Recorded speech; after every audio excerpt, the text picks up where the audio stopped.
Oregon embedded correspondent John Solberg, and you are listening to the Barbecue Central Show. Start the game! Let's go! We'll do it live. Okay. Well, do it live! I'll write it and we'll do it live! So to get that perfect barbecue, you use wood. Are you sure it's safe? Whatever. We put the lighter fluid on, strike the match, and... Oh! Should we call the fire department? That might be a good idea.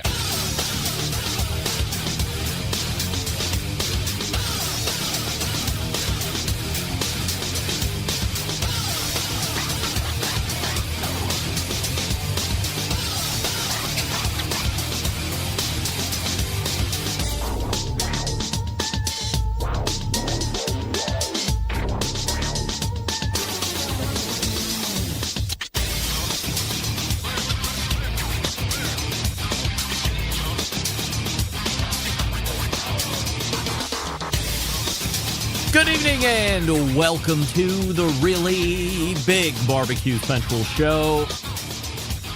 This show is the show that talks about all things that are important to the world of barbecue and grilling, originating from the Rock and Roll Hall of Fame city, Bomb City, USA, Cleveland, Ohio, the barbecue capital of the North Coast. I'm your program host, Greg Rempe. Happy to have you aboard here on your Tuesday evenings live fire fun and frivolity show. If you'd like to get in contact with the show this evening, or you'd like to follow the show during off-show hours, here's how you do it. You can get in touch with the show by sending an email to Greg at BBQCentralShow.com. Follow us on all the social media channels at BBQ Central Show. And be sure to subscribe to the show podcast feed on your favorite podcast platform. Anything else you want to find out about the show can be found at the main website, thebbqcentralshow.com. And here's what's happening in case you get the newsletter coming up in about 13 minutes from now. The creator of AmazingRibs.com with a hot release of news tonight. I am, of course, talking about Meathead from AmazingRibs.com. And then after Meathead, we'll be joined by second Tuesday of the month regular guest 35 past the first hour, that being our pal Robert F. Moss, or robertfmoss.com. And we will be talking about the fourth subject of 12 that at the very beginning of the year, I listed out a whole bunch of stuff, and Robert said, ironically, all of this would make good topics throughout the course of the year, so why don't we tackle them that way? So that's what we're doing. Topic number 4, which is the history of barbecue as a food and as a community aggregator. I'm trying to recall it off the top of my head because that's not it specifically. However, it's going to be engaging and informative, like every meeting from Robert Moss has been here in 2024. Then we'll move to the second hour. Because the continued request for more info on premium handmade cigars is being requested, the second hour is the likes we have yet to see on this show covering this topic. I am welcoming in for the first time the co-owner, I guess you could say, of JRE Tobacco, makers of Aladino Cigars, the one and only Justo Eiroa, showing up on a barbecue show to talk about his great cigar company that he has with his father and a number of other family members as well, actually. So plenty to talk about as it relates to getting a brand up and going, how the cigars are made, how they differ from each other. Trust me, I have a line of questioning the likes you have never seen as it relates to cigars, especially for those of us that are just new getting into it, or maybe you've smoked them for a long time, you just really never cared to know too much about brands. We had a discussion with Jeremy Ellis last week from McAuliffe Cigars, and this week it's Justo Eiroa, which is the name and the face of JRE Tobacco. And again, makers of Aladino Cigars, which are some of my favorites. So that's how the show is laying out here this evening. Meathead from AmazingRibs.com. Shortly, Robert Moss after him, and Justo Eiroa in the second hour. Don't forget, you can follow me socially, Instagram, Twitter, TikTok, and Snapchat, all at the handle at BBQ Central Show. And we say good evening to those of you watching tonight through one of the video streaming platforms. You can go to Facebook.com/BBQ Central Show, Twitter.com BBQ Central Show, or you can watch it on YouTube, youtube.com/@BBQ Central Show. And we have a YouTube poll question of the week that is brand new, and we're asking everybody this. Are you currently a social or regular consumer of premium cigars? And currently, 67% of you are saying no. I'm not shocked. There's a stat out there concerning the number or percentage of the American population that is consumers of premium hand-rolled cigars. I'm not going to blow it for you. It's very low, so I'm not surprised to see that more than half are not premium cigar smokers in any form or fashion, but maybe we can tweak that here in the second hour. Results of the poll question from last week, where I asked everybody, as an adult, have you ever been punched in the face for real? 25% of you said yes, and 75% of you ended up saying no, and we're going to start here tonight. This isn't where I thought I was going to start this week, but last Wednesday when I fired up the Facebooks, there it was right in the middle of my feed from something called the Let's Get to Cookin' community that How to Barbecue Right runs and curates. Someone who belonged to that group posted something along the lines of, okay, Mr. Rempe, leave Malcolm Reed alone. He's been so good to you all these years as a guest, and you're ripping on him for missing one time, blah, blah, blah. If that was all it ended up being, I wouldn't even be talking about this right now. But it wasn't it, because like many other groups across the internet, 20 or 30 other comments are also dropped in there echoing what this guy's talking about, or other things like the following. The show sucks. The host of the show sucks. I stopped listening years ago. Sounds like Bob and Tom, but at least the Bob and Tom show is live. This show's live, dumbass. It's a 2-hour show, and 110 minutes of it are ad reads, and 10 minutes are show. The list goes on with the bullshit that these guys were posting. Only 1 or 2 people in that community took up for me. That's very nice. It's 1 or 2 more people than I thought. But the more I read through the posts, the more lies and straight up nonsense was being posted. So I voluntarily violated rule number 2 of my very show, which of course is don't get hooked. And I jumped in and I answered all of the lies and misinformation with the actual facts. And by noon on Wednesday, the post was completely deleted. So to any of you dopes that are tuning in tonight, right now, to catch it live, take note.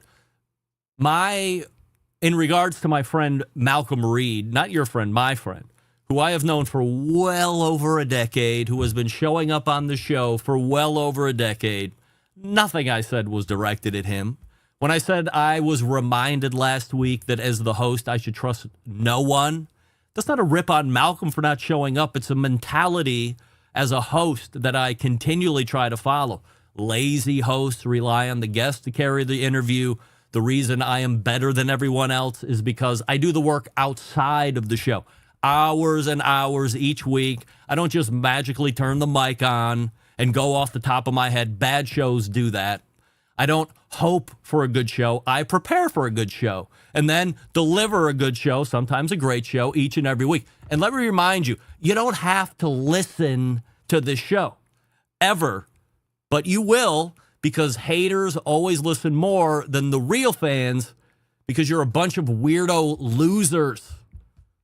Do you really hate the fact that businesses within this industry want to support the show and I get to make some money at that? Am I not allowed to do that?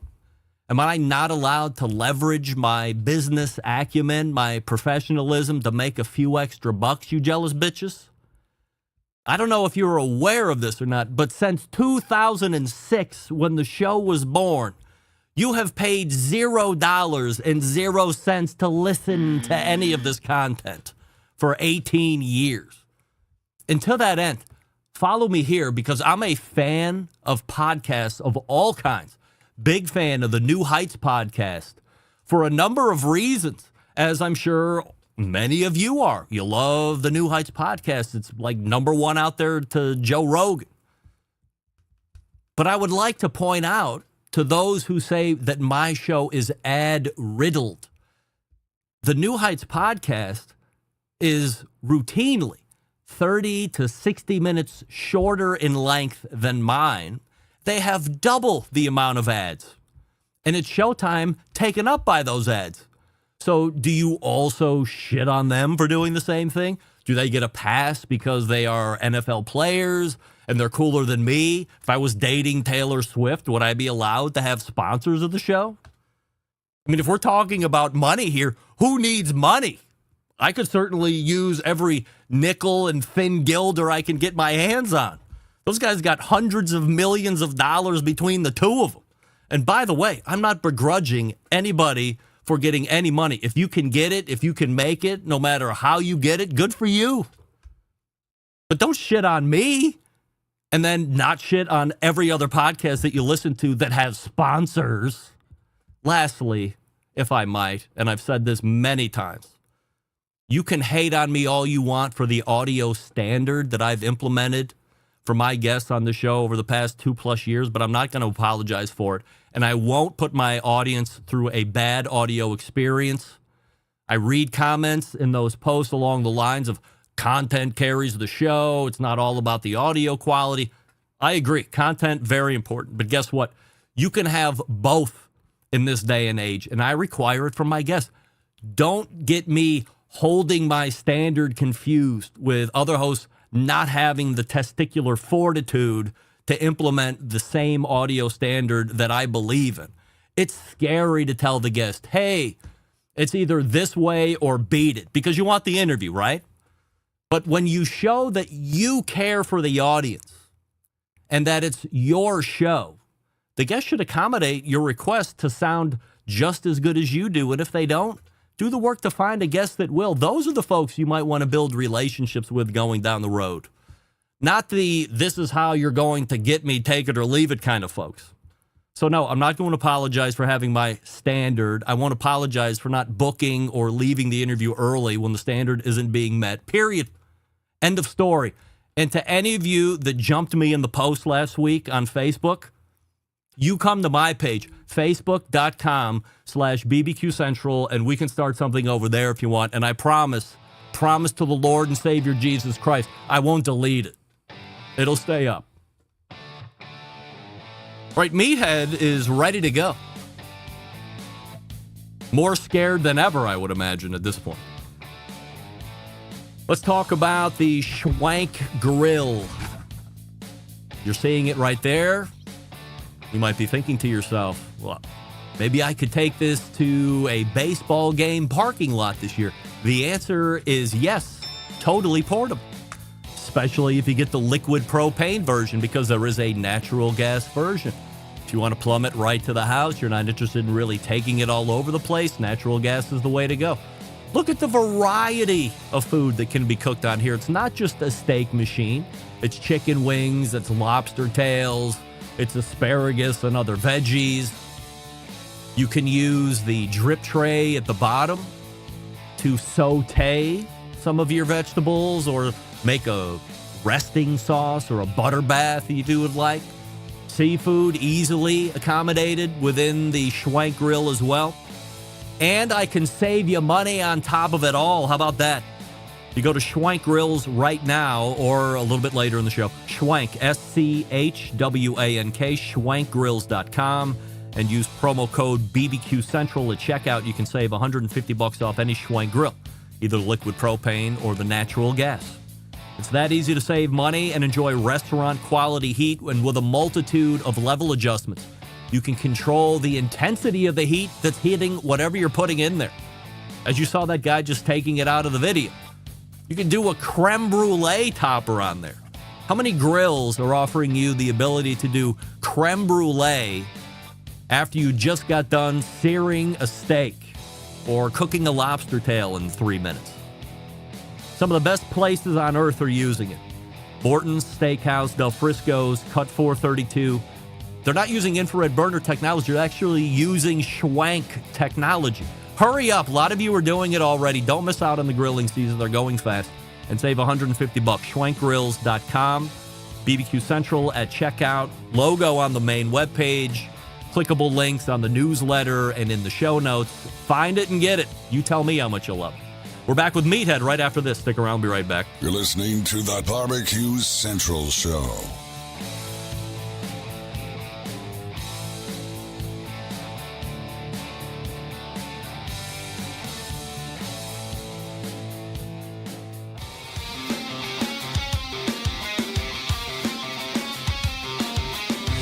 Broadcasting live from the BBQ Central Show studios in Cleveland, Ohio.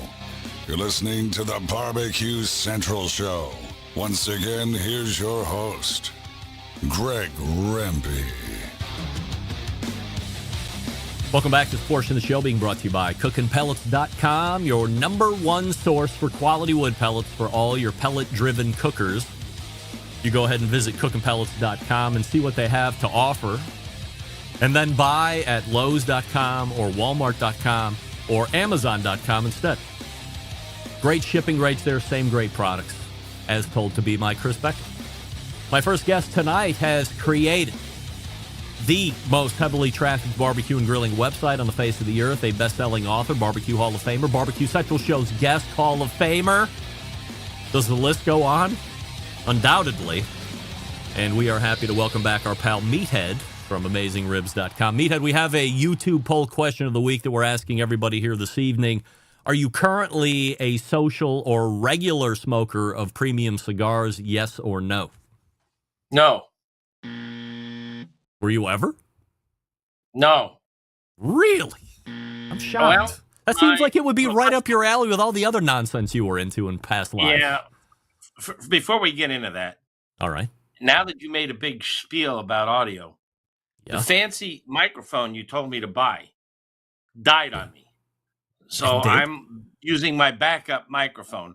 Stay close. If the quality of the sound is not up to Greg's normal, brilliant standards, I apologize. It's not beyond my control. Answer to your question, my attorney was really big into cigars, and I bought a really gorgeous Spanish cedar humidor, and he loaded me up with them. And every time I smoked a cigar, I ended up sleeping on the couch. Because you stunk? I stunk. Yeah. It stuck to my beard. It stuck to my hair. It stuck to my clothes. And there's two people who live in this house, and one of them didn't like it. I got it. So that was it for the world of premium cigars and Meathead. All right. 73% of the YouTube voting public are saying that they indeed do not smoke cigars, but I'm with the 27% that do at this point. We have a topic for tonight, Meathead, and you know, if the fans recall, and I know my most ardent fans do recall, right as we were wrapping up the segment in March, you said that AmazingRibs.com was right on the precipice of finishing a purchase of an unnamed website, website at that point. And it had to be still remaining nameless at that point, even if I was guessing, and I guessed completely wrong because all the stuff wasn't done. But a month later, everything's done, ready for access. So while I thought this was going to be announced fully on the show, it's already raced around the internet like a celebrity sex tape. So for those that aren't aware, give the semi-famous Dave Anderson scoop on what exactly is going on. Well, first of all, it shouldn't be racing around the internet. We purchased a website called BBQstars.com, and I'll tell you the background, the story, and what's there. Can't wait. And we had to, by obligation, inform the cooks who are featured in the 120 broadcast quality videos on this website that we now own. And they're all about to be free to the members of our Pitmaster Club.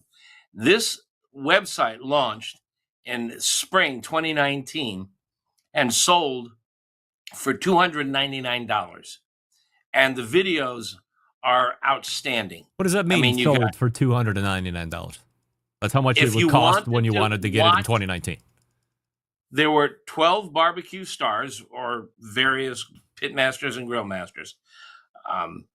Tuffy Stone, Harry Sue, Kent Rollins, Dave Busca, chefs, really top cooks. And the videos are broadcast quality. I was one of the 12 cooks. The two guys who started Ken and Brett, who started this steak cook-offs. We have 12 really outstanding cooks, and the video quality is brilliant. And they shot all these videos, put them together on a website, and sold access to them for $2.99. And they sold about 1,500, but it wasn't up to the desirable number that they wanted. And it just kind of quietly sat there on the internet, and we bought the entire website.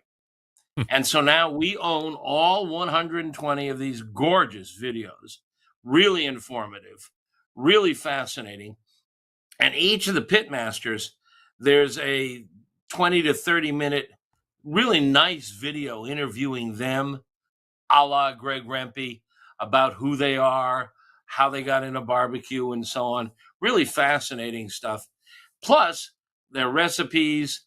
We're going to package all the recipes together in an ebook, and it's all free, not $2.99, all free to the members of our Pitmaster Club. Not entirely free. Pitmaster Club membership is $34.95 a year. So instead of $299, you get all 120 videos for $34.95, and they're really good. We closed the deal last week. If you go to barbecuestars.com, you can see a teaser.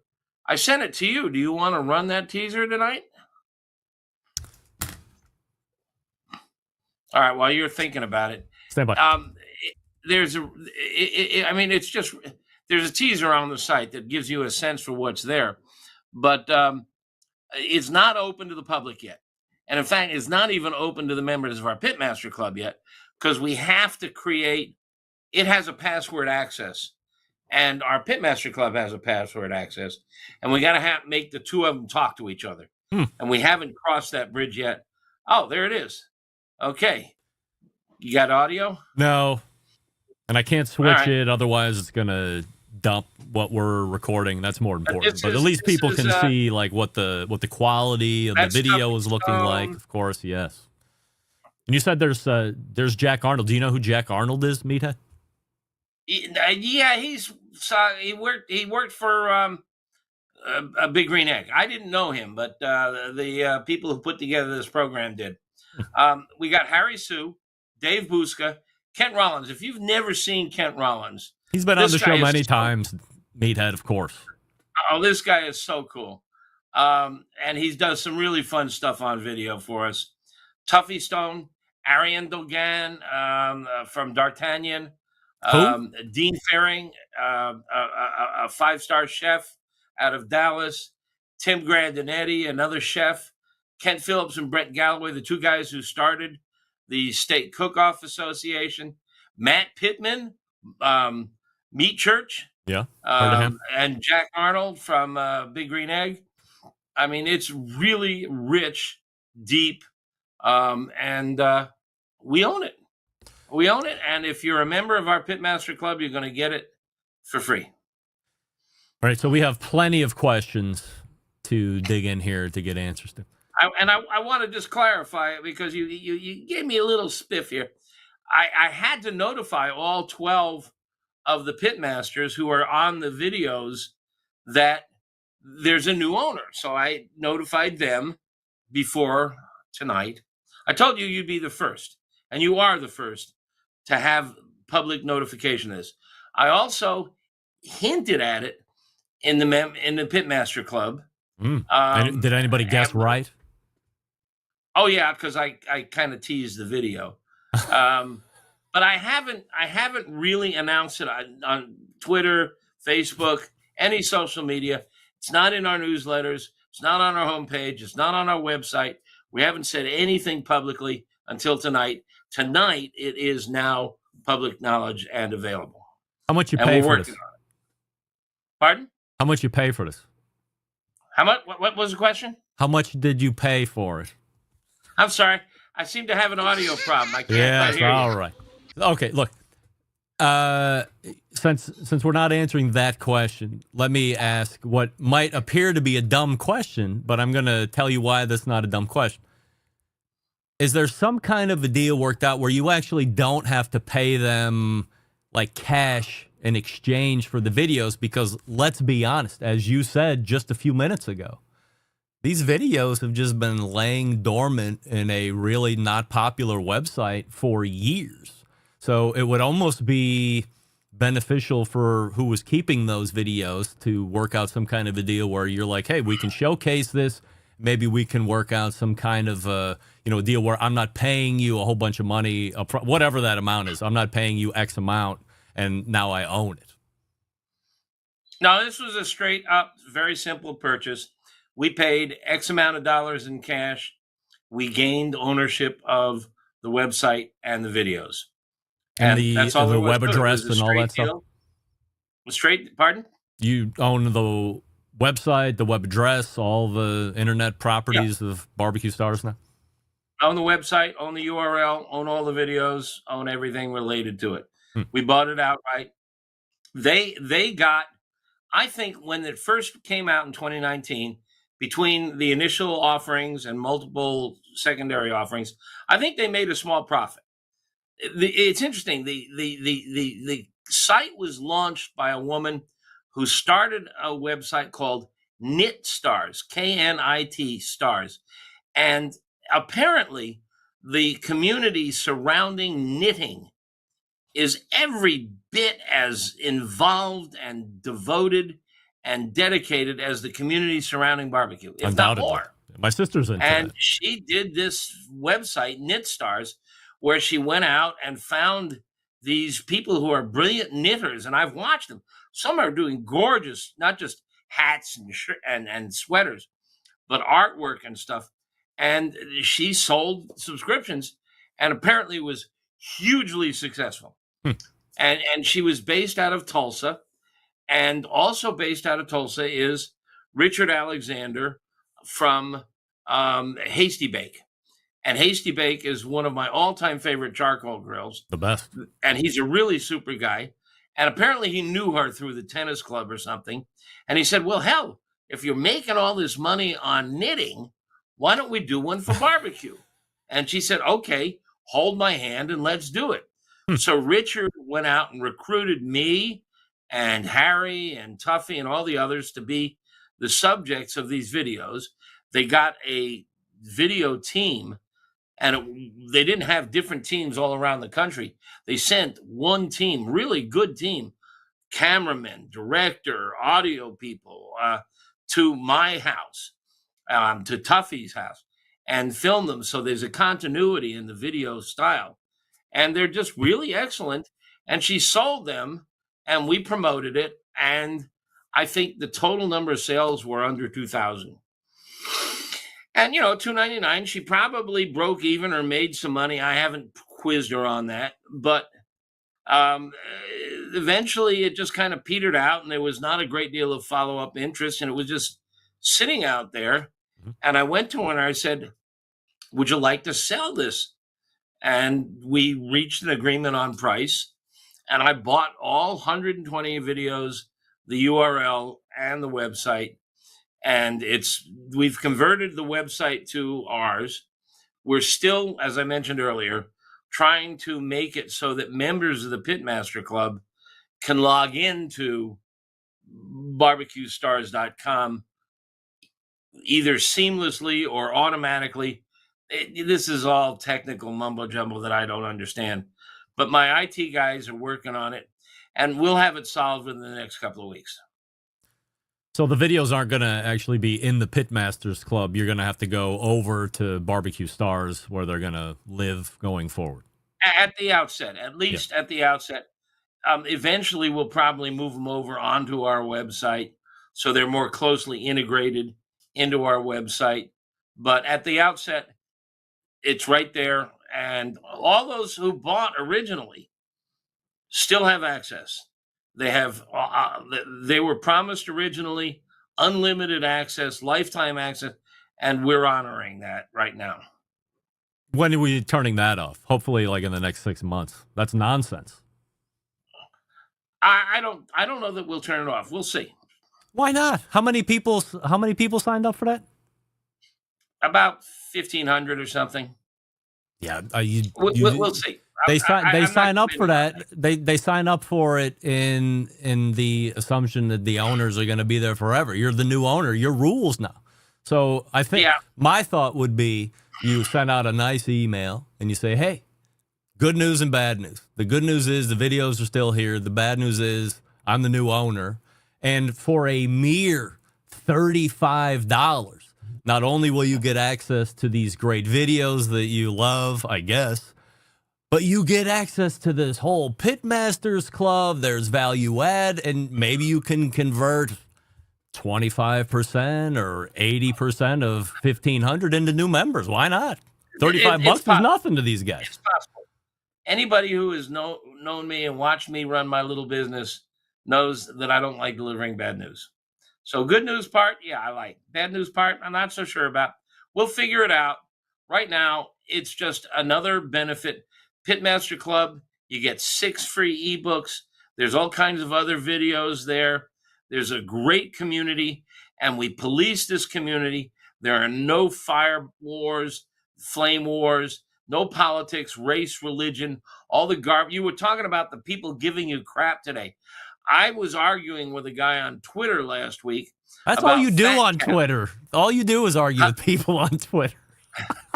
And I'm arguing with him about fat caps.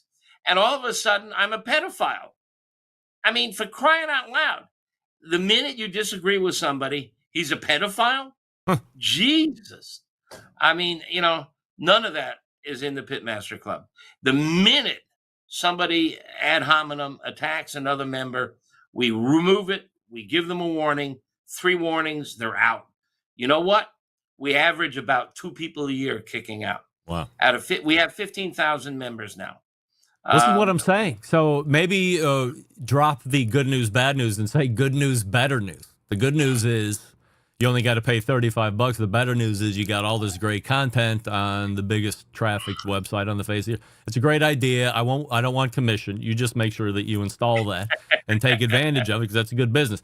Now, for the 12 talents you excluded, so 11 talents that you're getting in contact with, are you just letting them know, hey, I'm going to be the new owner of the videos, or do you have to get like sign off, name, image, likeness, stuff like that, or is that all a non-issue?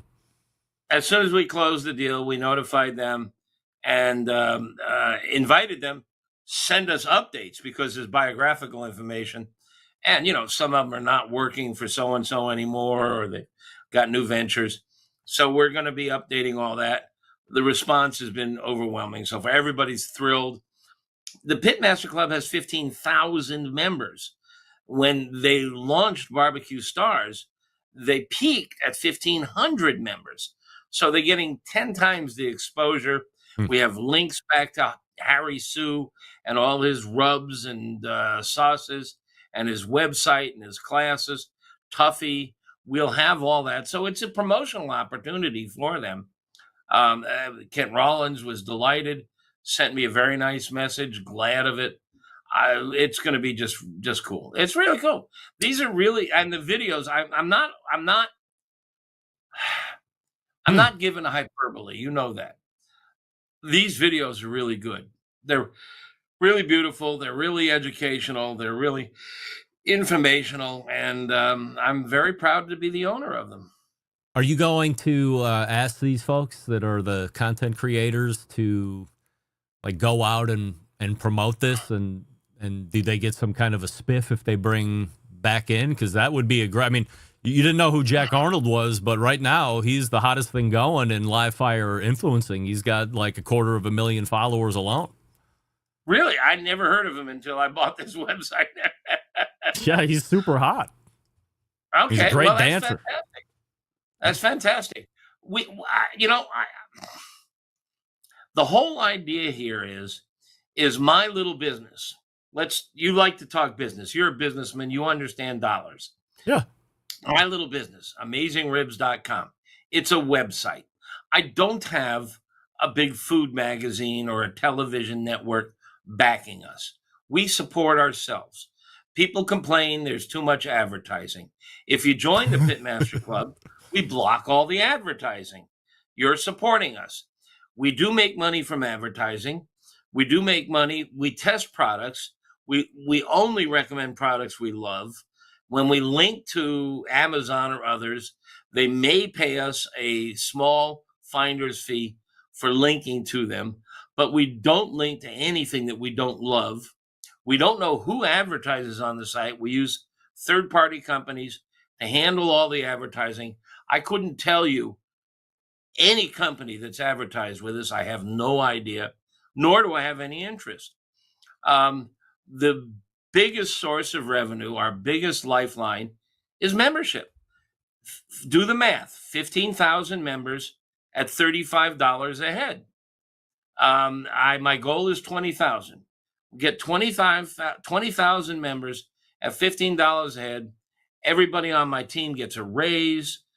We can afford to do a new design. The website's looking kind of old and dated, but we're doing okay. We're in the black, not a great deal. I'm not about to buy a boat, but hey, Greg, we've had conversations in the past. I'm taking a vacation this week. Look at you. Yeah. Where are you going? I haven't had a vacation Naperville? in maybe 8 years. Yeah. And another one in August. My wife booked another one. Wow. So, I'm like you. People complain about the way you do. I'm making a living. I'm not getting rich. I live in a nice little brick bungalow in the western suburbs of Chicago. I drive a 10-year-old car, 12-year-old car. But I'm doing what I love. I'm having fun. And I have a team around me who are making a decent living. And now we have added a tremendous new benefit to the Pitmaster Club, which will hopefully help us reach 20,000 members. We're going to keep track of this, and we'll get an update a month from now to see how this is all unfolding, and especially if membership starts skyrocketing up. I think, again, leaning on some of these folks to leverage their social media following. I mean, some of them are very, very big social media following, so this should help, I hope. I haven't given the marketing aspects of it all that thought, but there's one other thing that you and I talk about occasionally that I need to mention. What? And that is, today I turned in the last of the book. 320 photographs went in today.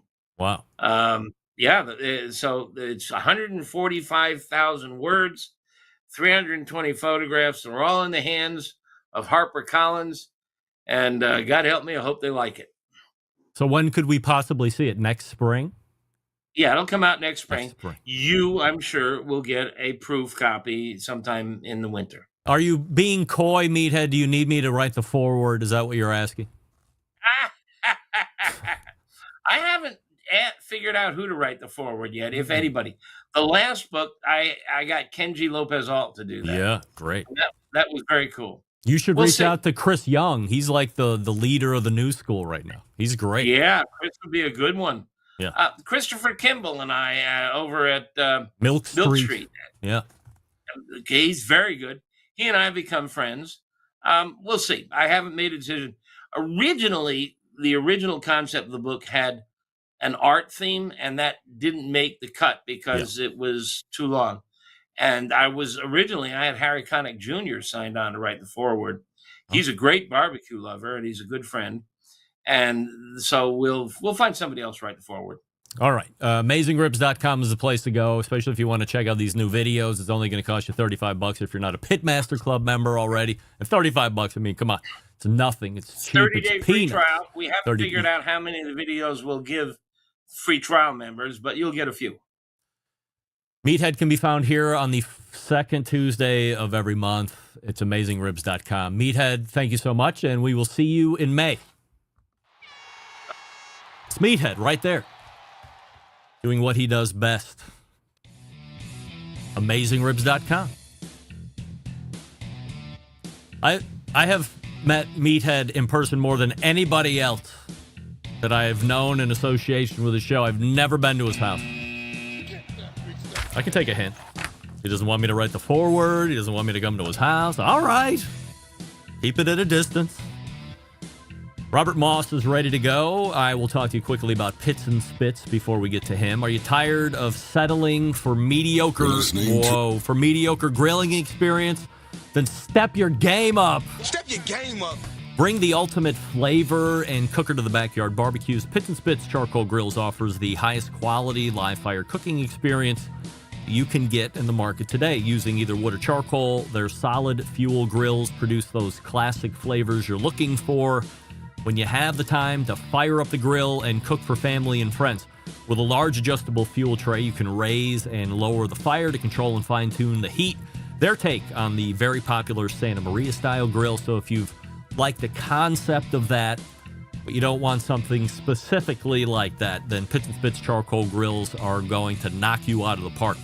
And you'll have them for a lifetime. pitsandspits.com/BBQ Central to check them out. That's pitsandspits.com, all spelled out, /BBQ Central, and use promo code Charcoal Central. You can save $150 off any grill. Charcoal Central to check out when you visit pitsandspits.com/BBQ Central show. We're back with Robert Moss right after this. Stick around. Be right back. You're listening to the Barbecue Central Show.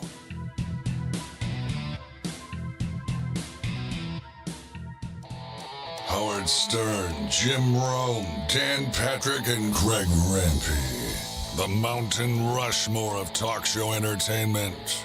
Now, let's get back to the Barbecue Central Show. And we thank Meathead for joining us the last segment. This portion of the show being brought to you by Fireboard 2, Fireboard 2 Drive, and Fireboard Pro. Monitor up to 6 different temperatures simultaneously. Connect to Wi-Fi for cloud-based monitoring or Bluetooth if you want. Alexa and the Google Assistant, along with a host of other smart speakers, fully integrated with Fireboard as well. Fireboard.com is the website, 816-945-2232 to ask questions. My next guest, the contributing barbecue editor to Southern Living Magazine, 2023 Barbecue Central Show's guest Hall of Famer. And we welcome back our pal, Robert Moss. Robert, we have a YouTube poll question of the week that we're asking everybody. Are you currently a social or regular smoker of premium cigars? Yes or no? No, I'm not. No. I'll ask you like I asked Meathead. Ever in the past or just never? Yeah, back there's I guess around the late 90s, around 2000 when martini bars and cigar bars were becoming cool again. Yeah, I would smoke a few cigars back then, but then I think probably a lot like me did. Once I got married, had kids and all that, it sort of just, faded out. So not anymore. Are you shocked that Meathead has turned everything in for this supposed second book that has been on 6 years and waiting? Well, I'm relieved, I guess. The thing about a book is it just needs to be done. The longer you take it, just get it done. So I'm glad that he has. We have an April topic, and the theme, let's call it, is tracing the cultural and social significance of barbecue beyond a meal. So we all know that if you look back through time, a lot of big events have been associated with some type of a barbecue or outdoor event where cooking is happening. And maybe there's a delineator there too. I think, when you come up north here, obviously there's a lot of big cooking events, but a lot of you folks wouldn't necessarily call them barbecues, where sometimes when you get north of the Mason-Dixon line, they start throwing around grilling and barbecue as interchangeable terms. And I certainly don't subscribe to that thought. And a lot of the folks within our industry don't necessarily subscribe to that. But how have regional variations in barbecues developed over time, and how do they reflect the cultural and social makeup of different areas in the South? Yeah. Well, piggybacking on, I think, the last couple of segments, we talked a lot about 19th century and the outdoor barbecue tradition. Yeah. And I think I said a couple of times during then that what we think of as the regional differences in barbecue today really developed in the early 20th century. And, from all my research, it seems pretty clear that restaurants were a big driver of that. The rise of restaurants just really started becoming informal operations, barbecue stands in the 1910s or so. 1920s, you start getting real restaurants, and those just developed during the 20th century. And that's really when you see regional differences in terms of the meats that are served, the cooking, the pit styles, the sauces, the side dishes that go alongside. That all really, in my thesis at least, is that all really was a result of the commercialization of barbecue, the creation of restaurants. Because before that, in the 19th century, what was served, the way it was cooked, was pretty much the same from region to region to region, and all the beloved differences really came in the 20th century. And that's sort of there's a geographical element to that, which is like the wood you cook on. I think we talked in the past, oak in South Carolina, post oak in Texas, a lot of hickory as you get up into the Piedmont, North Carolina, mesquite in Western Texas. That was just what was growing there. The cultural and social aspect of it, though, I think is a little bit harder to nail down, and the aspect of why did pork and mustard sauce become the big thing in South Carolina, and vinegar sauce in North Carolina, and beef and in Texas. And a lot of people have tried to make more true cultural explanations for that, which usually goes to the heritage of whoever in those regions are cooking. So you'll hear a lot about South Carolina barbecue, the Midlands South Carolina style barbecue, which is pork shoulder or whole hog with the mustard based barbecue sauces. Well, that's because there were a lot of Germans who settled the middle part of South Carolina, which on one hand is true, but there was a huge German community around Columbia in the middle part of the state. There's an area called Dutch Fork, and that's from Deutsch. There's a lot of German immigrants in the right before the Revolution settled in between these two rivers, the fork of two rivers, right where they meet and where Columbia is today. But the problem is the mustard-based tradition and the pork-heavy tradition really didn't emerge until the 20th century. So did those Germans just keep those intermarrying? And there was very little German immigration to South Carolina in the 19th century. And I've actually traced a lot of the families. People will point out various German names of barbecue joints in South Carolina, but there's one guy who went back to the 18th century, but they married all these Scotch, Irish, and English, and everyone else. So it's really hard to actually trace the Germans. We like mustard here because of the German influence. At the same time, people make the same case about the Piedmont, North Carolina, which is pork shoulder. Oh, there's a lot of Germans who settled the Piedmont. Well, the Germans like pork shoulder and they like vinegar. And so therefore the vinegar sauce must be German. And the people will say the same thing about Texas. A lot of the Texas. So we're saying Germans created Southern style barbecue. I think that's what we just found out. These Germans certainly got around, yes. And they invented everything. And they like pork, they like vinegar, they like mustard, so you get quite a lot of that. So I've never really had great cultural explanations that say this developed in this area because a whole bunch of people living in Texas or Virginia or Kentucky, came from somewhere else. I think it's more just to be explained by the dynamics of how restaurants came together and how the mentorship system, people restaurateurs sort of came up with their styles, and then they taught it to the people who work for them, who went and opened their own restaurants. And that's a much easier thing to trace. You can actually show the lineage of that cooking style as opposed to trying to map people's, where their great grandparents came from back in the 18th century. When you were talking a little bit ago about as the evolution of restaurants happened, you can start to trace different regions and how their side dishes are associated. Mm-hmm. What side dishes are associated with what regions? I would think that would be kind of fascinating. Yeah, and everything again is blurring here in the 21st century because the internet is blurring all this together. But if you go to a traditional Eastern North Carolina place, they're going to have coleslaw, which is usually made with mayonnaise, so a white coleslaw. They actually have a corn sticks, which is a form of cornbread made in like those little molds, so they're sort of shaped like long corn fingers, and boiled potatoes. You don't see that very many other places, but boiled potatoes, perhaps boiled in water with a little tomato in there, so they're red. That's a very Eastern North Carolina kind of thing. If you go to Memphis, it's beans and slaw, but a very different type of slaw. It's not the white slaw. It's going to be usually a mustard slaw, yellow slaw, something like that. So those types of dishes were things that sort of came up along during the 20th century, and people had to come up with side dishes that they were going to serve and what would go alongside. Texas, the beans in Texas are very different than they are in Memphis. In Texas, they're much more chili beans with with chili powder, as opposed to like sweet molasses like you would find in Memphis or somewhere like that. One of the other subpoints we're going to be talking about is how barbecue is served as a gathering point. So when we look at barbecue playing a role in fostering social connections and building a sense of place in Southern communities, how are we looking at that? Well, I mean, from the earliest days, barbecues were, and that was one of the key features of barbecue. It's not just something to eat. It's not just, you talked a little bit about the backyard barbecue where you grill some hamburgers and things. Those tend to be small scale gatherings. The very nature of a 19th century barbecue, a very large outdoor event, cooking whole animals. If you cook a whole pig, you're going to feed 50 to 100 people off of, a good large pig. By its very nature, a whole animal cookery, you need a lot of people to eat that, and you aren't going to do it very often. There's no refrigeration back then. You couldn't buy a shoulder and throw it in the pit.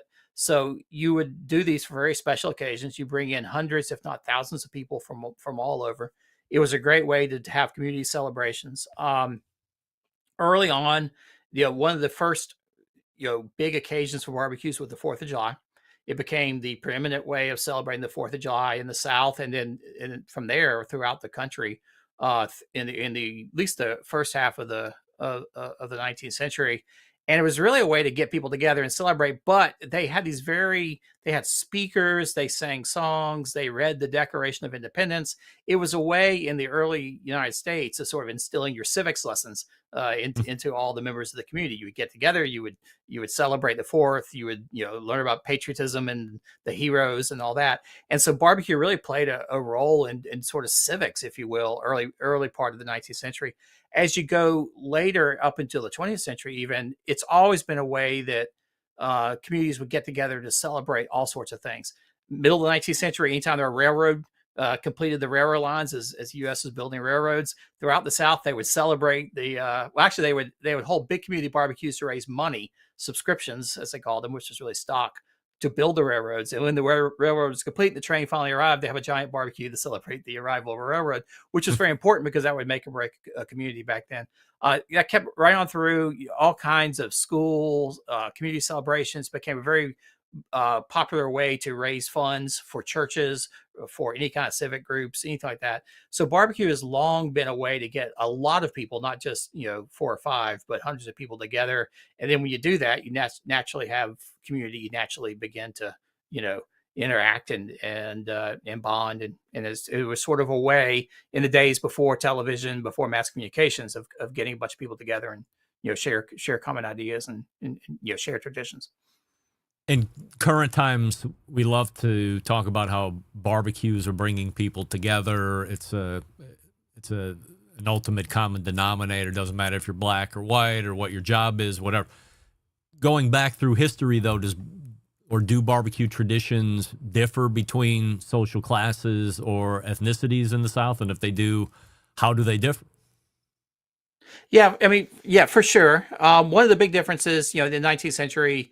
And there's also a gender divide as well, because barbecues, at least up until the 1840s, 1850s, were largely male affairs. Yeah. It wasn't a thing that women would do.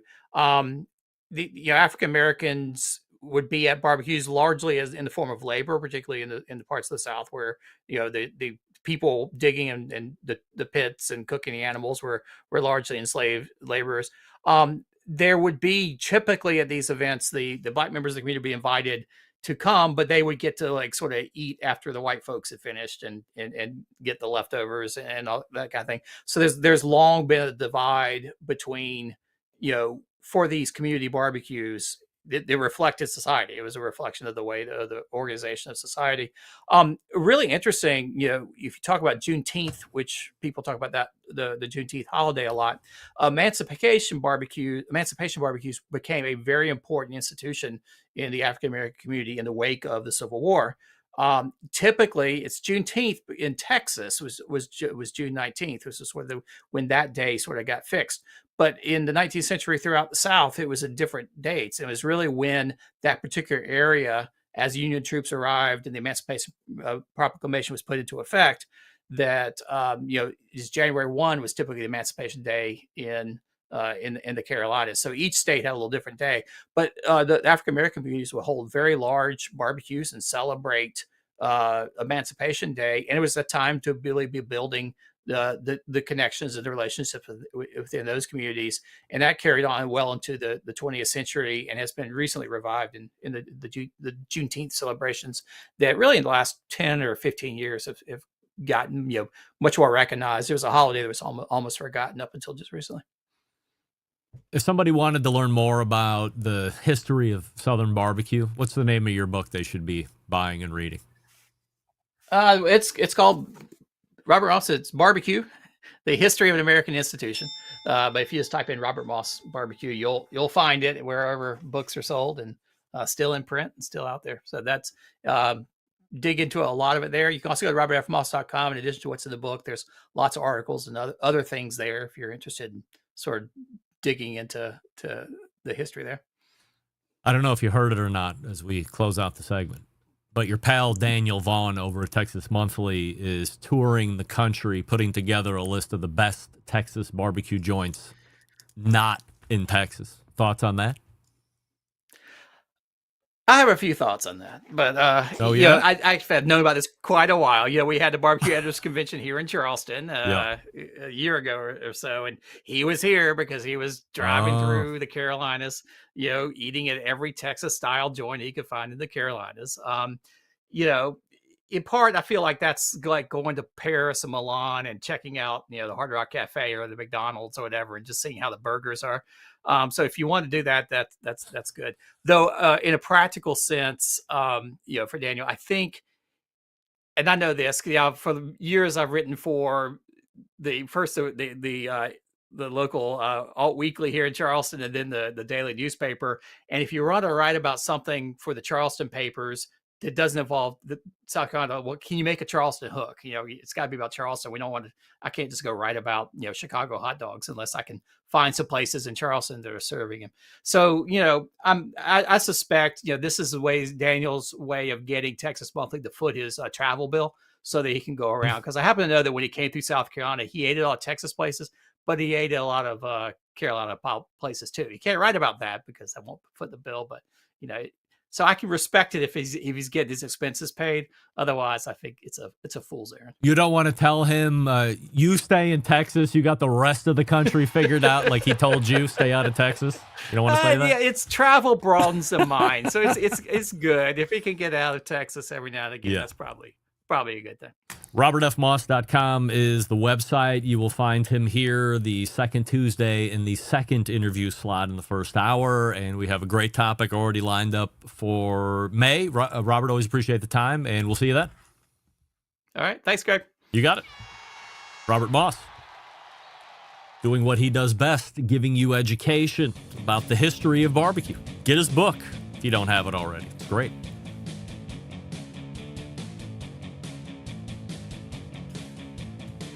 Okay, what do we love about Primo Grills? Well, we love that they're fuel efficient. We love that you can achieve low and slow temperatures for traditional barbecue meats, the cooking of. We also love that they can get rip-roaring hot for temperature grilling, high temperature grilling of steaks, other thin cuts. But what's missing? You know it, I know it. The real ability to do true two-zone cooking. Two-zone cooking is very important to both professional and backyard cooks alike. It's the best way to manage a fire and cook with confidence. However, getting a two-zone fire in a round ceramic cooker isn't very realistic. Why? Because it's round. Enter Primo Grill and their game-changing oval design. Shape gives you the ability to execute that two-zone setup that you desire. Also gives you these ceramic grill benefits as well. When you break it down, there's 60 different ways to cook on it. 60. The revamped lift hinge, the Primo Grill rotisserie basket, the pizza grill accessory, everything. They got everything you want. Covers are top-notch. You know me and covers. I love covers.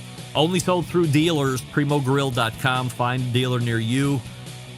Visit them in person, touch and feel the ovals, and then get the one you think is best for you. Follow them on social media, of course. And we're lining up Nick Bauer for, I guess, what will be the official release of the Primo XXL. So stay tuned for that. We're back to wrap the first hour right after this. Stick around. We'll be right back. You're listening to the Barbecue Central Show. Continuing to produce incredibly mediocre content in an exceptionally professional way. You're listening and watching the Barbecue Central Show. Once again, here's your host, Greg Rempe. And we thank Robert Moss for joining us last segment, robertfmoss.com. And grab his book if you're out, or when you're out, or go to amazon.com and search Robert Moss. Robert Moss BBQ. That'll probably come up even quicker than that. All right, we will step away here as we get ready for the second hour because we teetered over just a tad, so we'll catch up on the clock. Come back with second hour takes, top of the hour. Give you an update on the current poll. We might talk about the Iditarod race, or we might talk about that I'm a hypocrite. You pick. You're listening and watching the Barbecue Central Show right here on the Barbecue Central Network. We'll be right back. Hang on.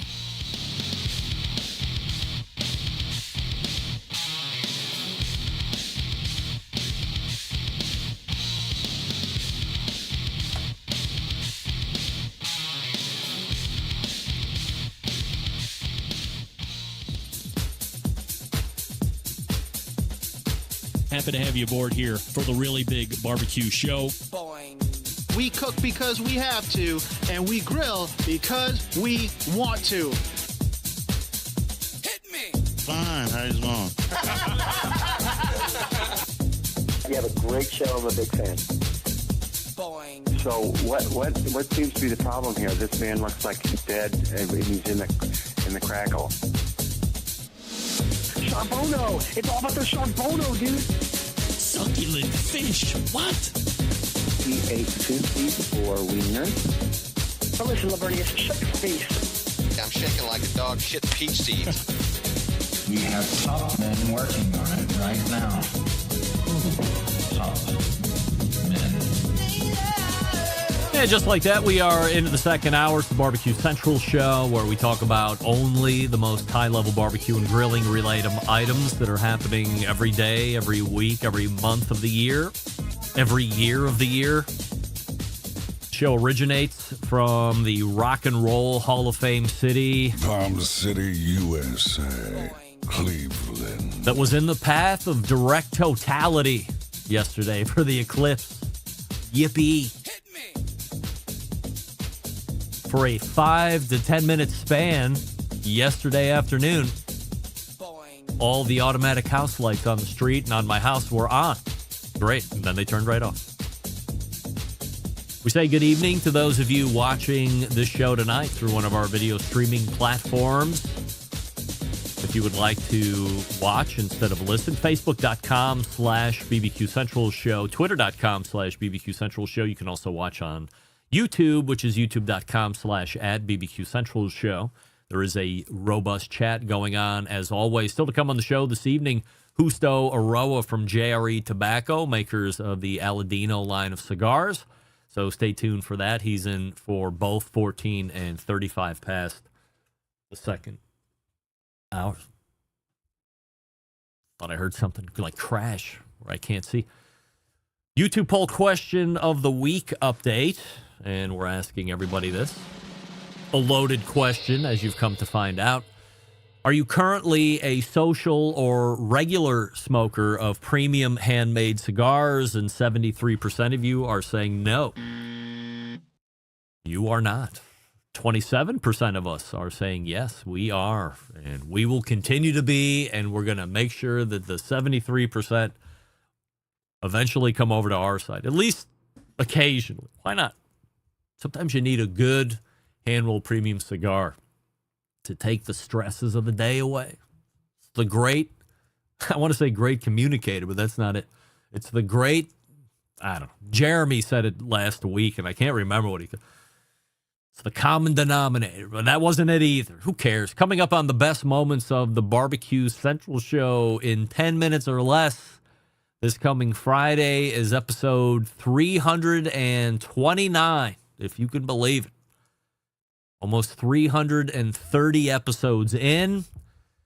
And because I thought I had all of my show preparation done, I thought I had the concept of what this interview was going to be like this coming Friday. But of course, that was the one thing that I didn't do.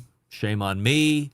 But we're racing over to the Dropbox file locations, and I'm here to tell you that, of course, how could I forget? If you've ever used any type of a barrel cooker or the great equalizer, that's what it was. Yes. Thank you, Jeff. Jeff is part of the 27%, obviously. Anyway, let me get back on track. If you've ever used a barrel type cooker or especially a Weber Smoky Mountain of any form or fashion, as you were asking for instruction, how do I light this thing? I follow the directions and I can't keep this thing under 500 degrees. Of course, because you read the directions. Throw those out. Back when I was in this whole barbecue and grilling game in the beginning, there was a website called virtualweberbullet.com, which I believe is still in existence. And I found a community of folks that had a Weber Smoky Mountain just like me. And I posted a question. This was a forum back in the day, which I've come to, I don't want to get off track again, but I was talking with Doug Scheiding a little bit earlier today on the phone. And I said, you know, what I figured out is the Facebook communities or groups, this is the present day forum that you see now, except it's very hard to navigate. With the old forums, you had sections, you could search topics, but you can't do any of that hardly with Facebook groups unless I'm an idiot. And of course, I'm probably an idiot. But you can't just find information. It's the same newbies coming in and asking the same noob questions and then getting the same dick answers from the guys who think they're experts. That's no way to go through life. So I think there's an opportunity for forums to actually make a comeback. I'm thinking about it here in 2025 as we talk out loud, but don't take my idea. But anyway, what is that? Nonsense. So the point I'm trying to make is this. If you've used these cookers before, inevitably you have heard somebody say, well, how do I fire this? The first piece of advice that comes in, use the minion method. What's the minion method? I'm not going to tell you right now, but I have an interview dating back to April 15th of 2008 where I interviewed Jim Minion, the creator of the minion method. And I believe Weber at some point finally gave him credit for that. But that is the way that most people in some form or fashion have figured out how to fire up their cooker. Easier to manage heat on the way up and shut it down than trying to bat the flames down once it's raging hot. It's like a losing battle. So anyway, Jim Minion coming up this Friday. He's a legend. I really got to try and figure out if A, he's still alive, and then B, if he'd like to come back on and do a catch-up, because it's been 16 years since he's been on the show, I believe. Plus, he was one of the originals in the original Brisket Roundtable. It was him, Jim Minion, and Ray Lampy and Fast Eddie, who I saw here in the chat a few minutes ago, and Leanne Whippen. That was the panel back in the day. All legends, all Hall of Famers. Maybe Eddie isn't a Hall of Famer yet, but he should be a Hall of Famer. I mentioned it during the embedded correspondence segment briefly. It was a question. But I'm here to unleash my full hypocriticalness. Probably not a word. Full hypocrite. I'm going to go full hypocrite. Not that you don't already know me to be a hypocrite. It's where I live. It's where I love to be. I live in hypocrisy. It's my favorite state, capital city hypocrisy. About a month ago, the guy who has said on any number of occasions, if I'm at a vet with one of the 4 cats that I don't want, And the vet comes back to me and says, whatever she wants to do to the cat is going to cost more than $500. My next question is how much to put it down, right? Said it 100 times.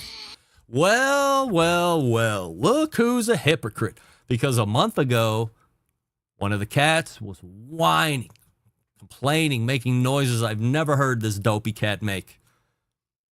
So what happens? Well, I almost got away with it, except the oldest one was home. She heard that cat whining. She looked at me and she said, you're not going to do anything with this cat. You're going to let that cat die. And I said, oh, how dare you? I feed this cat. I get up with this cat in the middle of the night multiple times, put it in a room. I do everything for these cats. All you do is complain about me, and then you leave, go to your college. Well, you're not going to do anything. I got to stay around and make sure. I got to monitor. So I got it. 20 minutes later, I'm off to the cat emergency room, 2 exits up from me, and your boy shucked out $3,500 for emergency cat urethra surgery. The cat's urethra was crystallized shut. Who knew that a male cat around 3 to 5 years old, one of their biggest issues is the lack of length of their ureter? And they make these crystals. I mean, you know. Well, I mean, I know. You see cat pee, and that stuff dries up. It's like it crystallizes. It's gross. Just traipse through my house. It's all over the fucking place. But this cat could not pee. The vet came in, said, I tried to express the bladder. It's clogged.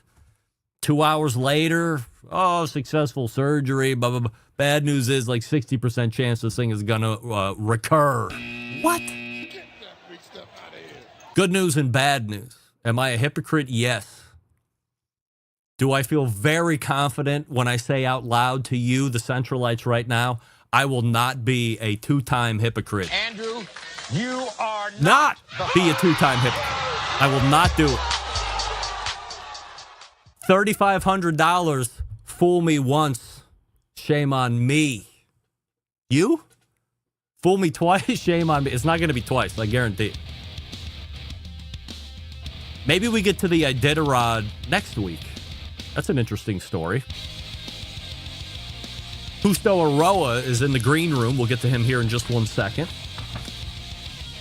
I will talk to you quickly about Franklin Barbecue Pits. I was actually just chatting it up with our pal Matt Gase, who is in charge of putting together his dealer network. So, we're trying to line up Aaron Franklin for another interview here on this show, and we'll talk about some barbecue things, but he's into other things like Hot Luck. I think that's hotluck.com. That's getting ready to come off here in the next handful of weeks or so. So we'll have him on to talk about that. If you are a business that is currently supplying barbecue and grilling related products, sauces, rubs, injectors, other paraphernalia, or should I say accoutrement, and you're looking to bring in cookers, you're looking for the premium offset pit, or at least one of them that's available on the market now, and you want to be somehow associated with the name in the industry, Aaron Franklin, then consider becoming a Franklin Barbecue Pit dealer. What you have with the Franklin Barbecue Pit is a deeply thought out and refined version of the old propane style cooker that he's got at his barbecue place in Austin. Stylistically, it's reflecting the kind of bare bones industrial handmade aesthetic that Aaron loves, the patina, the way the build allows you to see all the welds and the craftsmanship. By the way, when cared for properly, because it doesn't have motors and computer components and all this other nonsense, it'll last for 100 years or more. So if you want to become a dealer, go to the website, franklinbbqpits.com, and then fill out the dealer form. Matt Gase will get a hold of you, put together a deal, make you become a certified Franklin dealer. And there's also other accessory products to bring in, rubs, sauces, gloves, things like this. So open up a couple more revenue streams for you. Trying to build the dealer network here as we really get into the teeth of grilling season, which is soon. By the way, if you'd like to buy one and there's not a dealer near you, same website, franklinbbqpits.com. You can order online. It ships right to the bottom of your driveway. You just have to figure out where to put that 600-pound beast of steel, quarter-inch American-made. franklinbbqpits.com, and we are back with Justo Eiroa. Right after this, stick around, I'll be right back. You're listening to the Barbecue Central Show.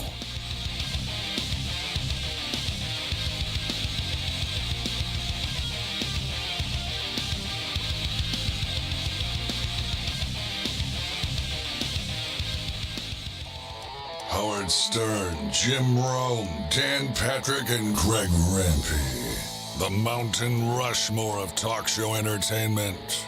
Now, let's get back to the Barbecue Central Show. Welcome back to this portion of the show being brought to you by Pit Barrel Cooker, the most unbelievable outdoor cooking device on the planet, available in 3 sizes, a host of accessories.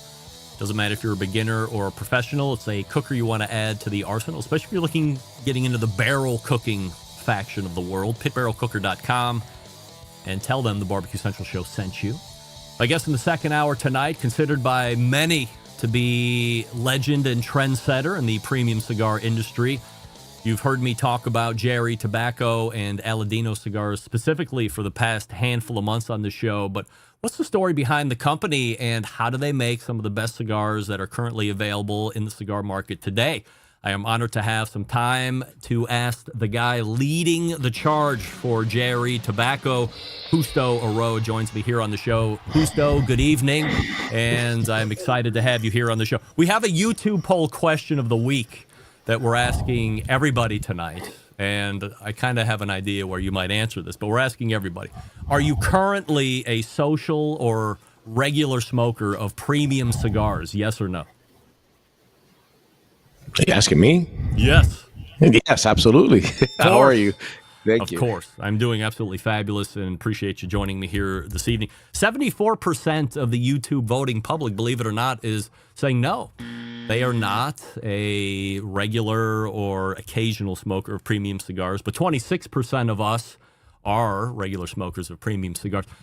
Is it true? I thought I heard a stat one time that 1% of the American consuming public are consumers of premium cigars in some form or fashion. Have you ever heard that? More or less, like a rule of thumb, the industry uses about 1% of the population. So you look at 3.8 million, or we could probably say 1.5%. So between 4.5 million or 5 million cigar smokers. How do we get that up to like 5%? I mean, that seems like 5% is still 95% not, but that's a big bump. Well, I think honestly, cigar smoking, as everything that has to do with cigarette smoking, which we have nothing to do even close to cigarette smoking, right, has kind of been vilified, and a lot of places have been putting so many barriers for us to go into smoking. But honestly, I think we have come into a little bit of a boom. COVID actually had increased the consumption of cigars. You also saw a large increase of higher end liquors that people weren't able to enjoy them at many bars, so they started buying it at home, and people were able to enjoy more cigars and socializing with higher end liquors. So I think cigar smoking will grow. We're organically growing, and I think as more people get to try cigars and able to enjoy them, it's probably one of the best social events that you could have as a person and friends, and also helps you relax. It's part of living life in a more substantial way, where you get rid of stress, and it's something that is your own time with friends time also. Are you a barbecue and grilling guy by chance? Well, I tried barbecuing and grilling a little bit. I'm probably not even close to what you do, but I give it a shot. I like it, so I like it, and I do smoke cigars when I'm grilling. The story of JRE Tobacco isn't just Justo deciding to get into business. You started with your dad, widely considered to be a legend in the industry as well. Can you give us a little insight into Julio, your dad's background, and his experience in cigar making? Well, my dad is one of the pioneers that after the Cuban embargo, if you look at our Aladino, you'll have 1947 to 1961 in the bands. But my dad is one of these guys that when the Cuban embargo started, just to give you an idea, Tampa, Florida used to be the capital of cigar world. So Tampa, Florida, back in the day, back in the 60s and 70s, was manufacturing 500 million cigars a day, hand rolled. Wow. Separate from what they were doing in manufacturing by machine. And today's market is 500 million cigars made by hand. So basically, we're at a steady pace for cigar hand rolled cigars. So when the Cuban embargo started, all the tobacco that was being brought into Tampa was from Cuba. So when the embargo came, they had to find alternatives of getting tobacco leaves and raw materials into these factories that were rolling 500 million cigars. So my dad was one of the pioneers that actually was taken by the Oliva family, Angel Oliva and Martin Oliva, which are tobacco brokers. They had nothing to do with the Oliva cigar brand. It's the tobacco brokers out of Tampa. And they took my dad to sort some tobacco that was started in a pilot program back in 1961.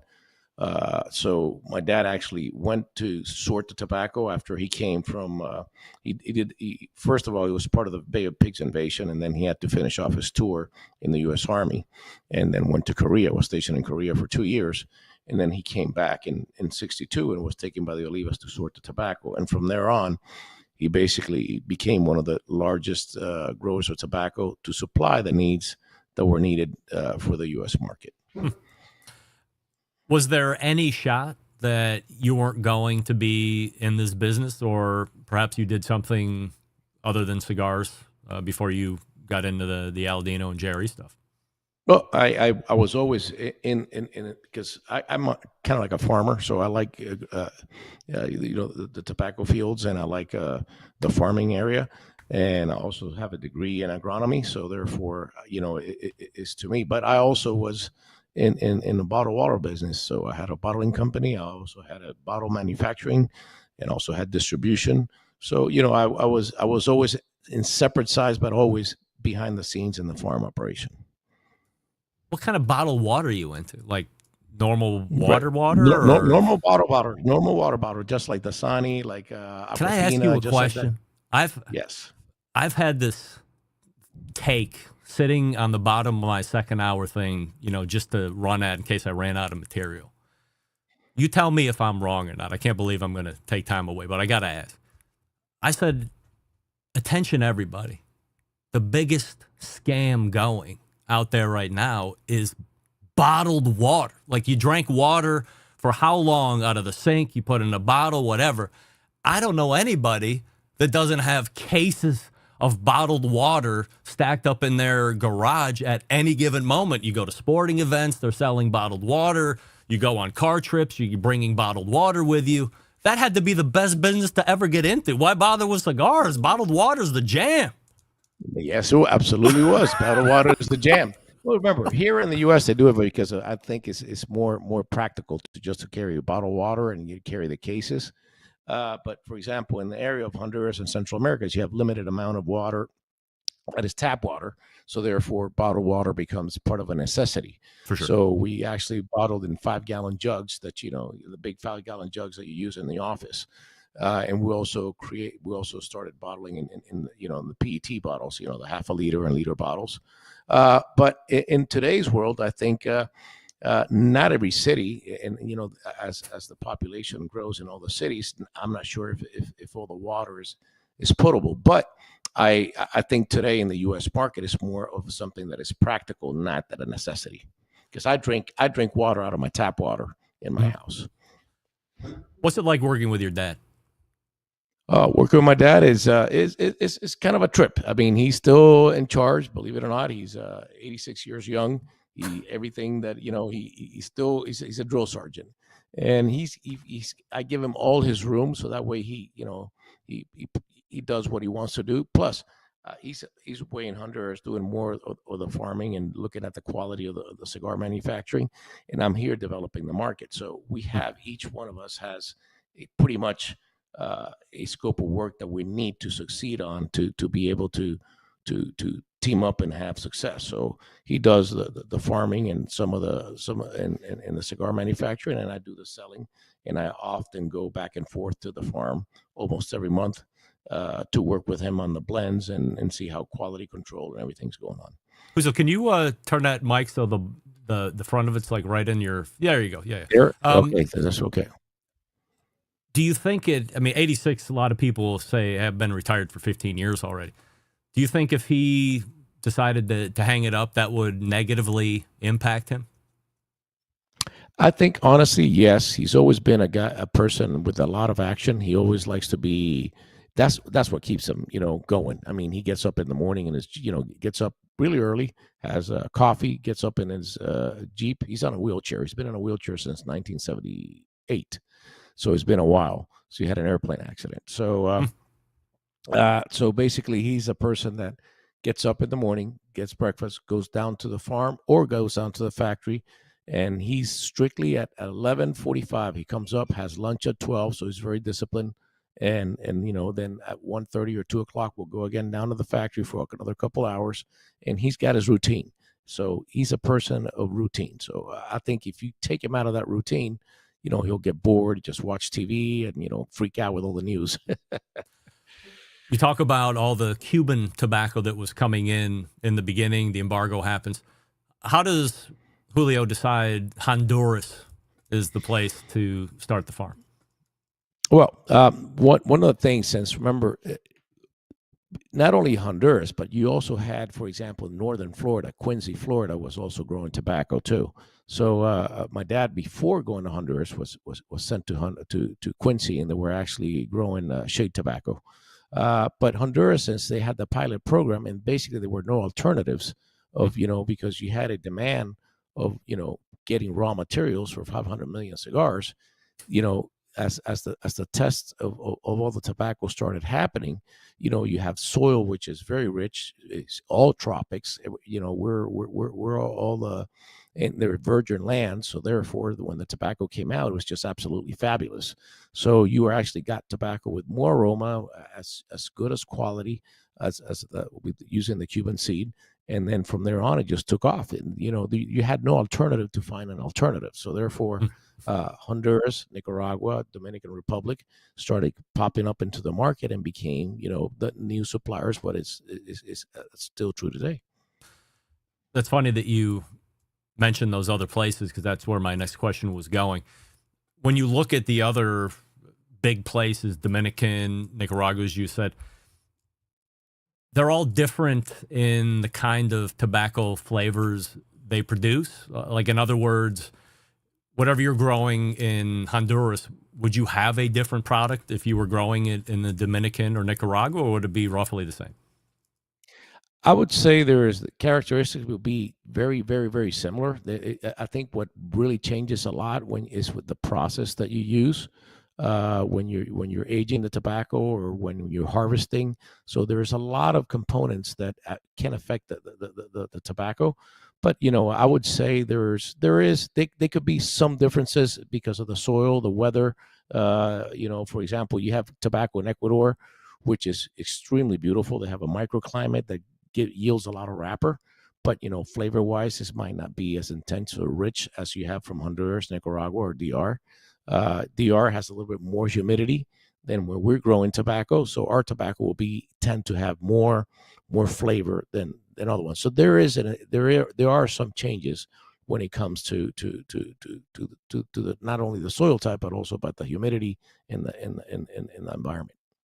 Is there a country we should be tracking as the next big cigar growing making region that we're not familiar with at the moment? Well, right now, pretty much everything is kind of dominated by the three, Nicaragua, Dominican, and Honduras. I know there's some factories being done in Costa Rica, but, labor-wise, it's very expensive. They're small factories, but they're putting out good product. But I think, honestly, as time goes on, I still see the dominance in these three places, unless, Cubans opens up for business, which I think that's going to be a hard one to go. JRE is a vertically integrated premium cigar company. For the audience that is new to cigars, what's the term vertically integrated mean? And are there any disadvantages to being a crop to shop? Well, yeah, there are. I'll tell you, for example, vertically integrated from us is basically when you start from seedlings all the way to planting the tobacco, going through the tobacco barns, growing your own tobacco, putting into the aging process, going to the sorting, going through aging the tobacco. So by the time you plant the seed and you get it to making a cigar, it's going to take you 2 to 3 years. So that's the disadvantage of being vertically integrated. Okay, so being not vertically integrated and just buying tobacco, you just buy the tobacco, age it whatever you need, and then you don't have to deal with all the cost and all the time and all the risk of growing tobacco. So the advantage is you control the whole process and you can choose whatever is best for your tobacco and your cigars. But at the same time, there's a lot of more risk. It's growing, always the one that carries all the risk are the farmers. Are there a lot of companies that start out as buying the tobacco so they can get something to market quicker, but they have the thought or the short-term concept of becoming vertically integrated? I would say most of the companies buy their tobacco, and many of the companies and many brands are manufactured by third parties. So you have a lot of big brands that are done by third parties, and growing mostly are family companies. You have like Plasencia, you have the Olivas, you have you have my father. So those are guys that are vertically integrated, mostly rely on family operations, and then they sell tobacco to third parties also. Let's go ahead and discuss one of my favorite cigars in your portfolio, which is the Aladino brand. Number of brands in the line. When did you first bring Aladino to market, and how has it progressed over the years? Okay, I would say that Aladino, when my dad asked me to come over, and I would say we were actually launching Aladino. I came to work with him in 2016, but by 2017 we started coming out with all Aladinos. And the first line that we came out was the regular Corojo. Regular Corojo is basically our staple. It's 100% Corojo, filler, binder, and wrapper. Then after that, we came out with a Maduro cigar, which is a box press Maduro San Andres. And following that, we came out with a Connecticut. And from then on, we expanded basically to Corojo Reserva, which is basically sort of the higher primings of the 100% Corojo cigar, which are way richer, slower burning, a little bit heavier leaf, but they carry a lot of flavor and a lot of punch. Oh, it's my favorite, by far my favorite. Yeah, I love it. Yeah, believe me, that's by far our best seller too. so it sells really well. I know you told me you had talked to you had Jonathan on the show, and Jonathan is probably the maybe between you and him are the ones that smoke the most Reservas in the whole country. He's probably got me by a little bit, but he certainly turned me on to it. He smokes morning, afternoon. I would say he probably runs through a box a week. How do you rate that in like strength and flavor? Well, there's two things. A lot of people get confused. A lot of people get, this is something for me that is very important because we blend for flavor. Most of our cigars are medium body, but they're full of flavor. So when I mean is full of flavor is, for example, is maybe you could relate this and maybe in a barbecue way. When you smoke a meat, you give it smoke and it gives it a more intensive aroma when you're having a piece of some barbecue. So we try to give that aroma when you're smoking it without being harsh. And sometimes people confuse a little bit of young tobacco, a little bit of ammonia with that harshness. They'll confuse it as a strength. And I consider strength are the higher primings that will give you more nicotine that might give you a buzz when you're smoking. So it could get you. That's what I think of strength. But like I say, the way we blend is because I want you to smoke one cigar, not get over your palate overwhelmed, and then smoke another cigar. And that way is very easy going for any smoker that could have a mild to medium palate and is able to smoke one of our cigars. But at the same time, if you like a bolder cigar, we have so much aroma and flavor that can also satisfy your palate. There's obviously specific reference, especially when you read the material of the original Cuban Corojo seed. You had mentioned it a handful of minutes ago. What is it about the Corojo seed that is important to you guys? Well, one of the things is basically that's how a lot of the Cuban cigars became known because they were extremely flavorful. They had a natural sweetness to it, but it did not but at the same time nobody likes to use that today because it is very hard to grow. Not only is it low yielding, around 1,400 pounds per acre versus 1,800 or 2,000, and then it's very susceptible to blue mold or disease. So therefore, we kind of grow it, and when not normal seasons are done, so we reduce the risk of blue mold, and at the same time, it's part of our DNA, and that's why we're known so well, and that's why kind of Aladino has become one of the fastest growing brands in the country because of that taste profile that it's very hard to replicate unless you have that seed of that tobacco. Not too long ago, you released another one in the Aladino line called the Sumatra. In the barbecue world, companies listen to their customers and then they try to develop products or services to meet to meet those needs. Was there a demand from JRE customers or perhaps the market in general that you were seeing to have a Sumatra cigar available from Aladino?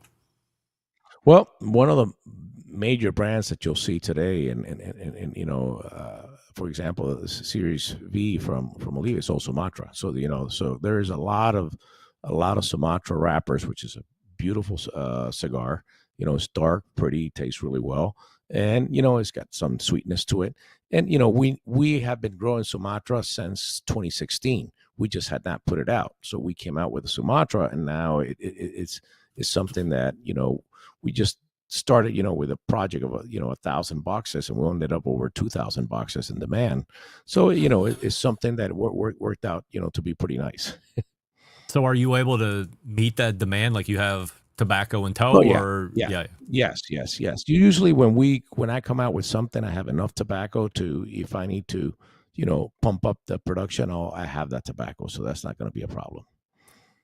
One of the things that I hear about Sumatra specifically, and I'm going to use some dumb language here, but like a stankness, or there's something about Sumatra specifically that doesn't put people over the moon. However, when I smoke the Aladino version of that, I pick up none of that. Only what might be my second favorite cigar on the line now, to Corojo Reserva. Is there something special that you're doing with it, or is it just through a handling and aging process that you're able to eliminate some of that stuff that people talk about? Well, separate from having aging, also when wrapper brings a lot into the palate. It's like adding a rub into a meat. You add the rub or you add the salt, that gives it that punch of taste. But you also, when you inject the meat and you add substance into the meat, that also has to do with what we use as fillers and binders. So sometimes, even like, for example, right now we came out with a Candela, and what we needed to do is overpower the Candela wrapper so we won't taste that grassy. So I used a higher priming binder and some filler that would overpower the wrapper, and that way the fillers would basically taste like that. The same thing we do with the Sumatra. In our case, our Sumatra, we've been very lucky, and it's been the flavor profile is fantastic. So it just depends where'd you get the Sumatra. The way we age tobacco, we do it. We don't accelerate anything, and so therefore, by keeping it slowly, it's like smoking a piece of meat. You do it slowly, you get more smoke, and that's how we do in pilones. We slowly age the tobacco, so that way, if you do it too fast and you overheat it, then you lose the flavor profile, and then you might have that stink, like you said, because you lose the flavor. It has no body. You killed it. I had Jeremy Ellis on the show last week from McAuliffe Cigars. We briefly spoke about the PCA that happened in Vegas a couple of weeks ago, and he mentioned they were introducing a new cigar. Anything new from JRE Tobacco at this year's PCA? Well, basically, one of the things that we had, I've never been a Gordo lover, but now people do smoke a lot of Gordos. So we came out with a Gordo Maduro, which we needed to expand the line there.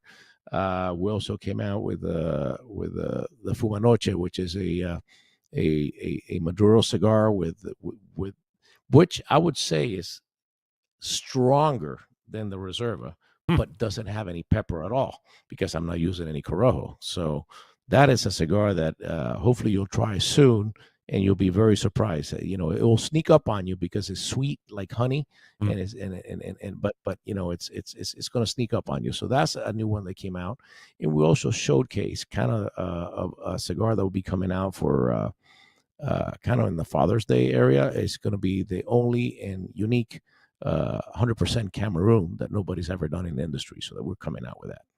And that's so 100% binder, filler, and yes. wrapper, all Cameroon. Wrapper. Yes. Yeah. So how long you been growing that tobacco for? We've been growing since 2016. So oh, wow. The same year that we started growing to Sumatra. But we started with 2 acres, 4 acres, 16 acres. And we slowly grew up, and now we're getting to become more predominantly known for Cameroon. We're known for Corojo. Now we're going to try to build something else in the Cameroon and also in the Sumatra area. What's the biggest flavor profile differences in your eyes between a Corojo and a Cameroon? I would say they have some similarities because they both have spice. Okay, but I would say the Cameroon is sweeter. Okay, now the Cameroon might be a little bit harder to work with because for us it's a newer leaf, but the Corojo we're known for many, many years. But they have some similarities, but definitely the amount of sweetness, there's more intensity and sweetness in the Cameroon than there is in the Corojo. I talk to a lot of folks on the show who are in the barbecue business, specifically food trucks, restaurants, and one of the things we talk about all the time is size of menu and how being everything to everyone can be a huge pitfall for a restaurant operator. And I'm curious to know, in the cigar business, for instance, you have Corojo Reserva blend, but then you could have 8 to 10 different Vitolas of one blend. So when does too many size options become problematic for the manufacturer? I honestly, I'm a believer that less is more. For example, in the regular Corojo line, we have 12 Vitolas, but then if you go down the line in the other Vitolas, like the Cameroon, the Maduro, even the Reserva, we only have 3 Vitolas in the Reserva. Once in a while, we'll come out with a Corona, which is a limited edition, but I try to stick to 4 to 5 Robusto, Toro Gordo. That's what most people smoke. And just keep it simple because at the same time also the humidors in different stores have limited amount of space. So the more Vitolas you have, it complicates the amount of boxes you make, it complicates the amount of rollers that you have to make, and not all the sizes move the same. So Robusto and Toro, you're basically your workhorses. So you'll see that in most of our portfolio we're pretty concise with 4 to 5 Vitolas.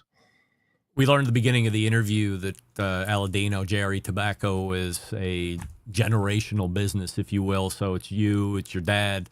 But there are other Eiroas in the JRE ecosystem as well. Do you try to talk them out of getting into the cigar business, or do you know pretty much early on that they want to take part in helping build the JRE brand? Well, we started first. I got 3 daughters, and we started first. Same. It started. Yeah, same. There you go. Yeah. No wonder you're losing your hair. I used to be way taller. So, anyways, what happened was we started taking them to the trade shows in 2016, and they started working in the trade show, and they started to like it. And now they liked it so much that 2 of them are working. The oldest one works, Vivi's working in Europe and managing the European market. And Andrea is working with us. She actually had her degree and got a CPA, started working for Price Waterhouse, and then came to work with us after 2 years. And both of them had to work outside of out of our business before they could start working with us. And now they have become a very integral part of our business. They're very engaged. They're very all the new marketing and blends that we're talking about and presentations. They're completely involved in a very, very passionate way. So we're very happy and lucky to have them on board. Have you ever been approached since getting cigars out by any other big tobacco company to buy JRE? No, I think our size right now is pretty modest and small. So we're slowly growing, but there's still a long way for us to be noticed. You know what I'm saying? So I don't see that happening. We're still in a early stage. This is only our 6th, 7th year with the brand. So, you won't be established until you're about 10, 12 years in a brand. And then, that might change the approach of other companies see you. But, for now, we're just, we're just trying to get our footprint in most of the market in the U.S. Do you ever do any private label stuff? Like if I called you offline and said, hey, I want to make a cigar called the Barbecue Central Show Banger, but I want it to really be a Corojo Reserva cigar. Is that something that you think about, or you got enough on your plate doing your own stuff? Well, we have enough on our plate, but we could always do some limited editions on something. No, we have made several private labels. For example, we made the Golden Era Punch. We make also the Aliados too. So there are some big labels that we make, and we're very proud to teaming up with them, and very, very, very happy to be able to work with these companies. Generally speaking, what do you think the best thing about smoking cigars are? I would say, honestly, like anything that we do in our lifetime, that we're here for X amount of time and then we leave, it's the memories that you create. You sit around, you speak with friends, you're able to engage, you're able to spend time at the same time, you're able to relax. But I would say the cigar industry has been, for me, which I had never been in the side of the commercial side, always been in the farm. So my limitations was talking to horses, tractors, and the guys I work with. Here I got to go and, sit in stores and talk to different retailers and meet a lot of the consumers. And I got to tell you, it is pretty fulfilling that, that you're able to meet so many interesting people that are so generally good people. And I think that's something that for me is been very, very cool. How unhealthy or healthy is smoking cigars? I just did a blood test for life insurance, and I came out as a non-smoker. So there's a huge difference. There's a huge difference because when we smoke cigars, we just take the nicotine into the mouth. And it's actually even, the amount of nicotine is probably even less than when you're doing chewing tobacco. So is a chewing tobacco considered a non-smoker? Somebody that chews tobacco? I guess a non-smoker, but I mean, a tobacco, it's the same tobacco thing. eater, right? Yeah, but you know what I'm saying. So I would say that. And there, as a matter of fact, there are a couple. I think Prudential doesn't even penalize you if you're a cigar smoker. You can smoke cigars as long as you say you are. You'll get the same rate versus the other. And if you look at most of the cigar guys in the industry, that they're the old timers, all the legends like Avo, my dad, and Padron. They all were late in the 90s, some to the hundreds, and they're all smoked 10 cigars, 20 cigars a day. So I would say cigars. I can't assure you that they do help you, relax and get your stress away. So that's part of one of the biggest killers that you have in the world. I'm not going to say it's a supplement as a vitamin. You smoke it every day and you'll be healthier. But people that smoke it, tend to be happier. How many you smoke a day generally? Normally, I would say when I'm traveling in the stores, I will smoke 5-6 cigars a day or up to 7 cigars a day. But normally when I'm at the office, I might smoke 2 or 3 cigars a week. That's, so it just changes up whether I'm traveling and engaging and smoking cigars with consumers and being at events. And that changes the whole dynamics of my pattern. But I travel 25, 30 weeks a year. So I'm smoking, easily, couple cigars a day. And it's not like you're just traveling to the mega metropolises. I mean, last weekend you were in Greensburg, Pennsylvania. So not like a booming city that everybody's. Now, I just happen to have heard there because my daughter was on the volleyball team. I know. For 4 years. Supposedly he was going to, her boyfriend was going to show up, never showed up. I know. Shame. Well, we're going to have a talk with him for next time. Talk with him, yeah.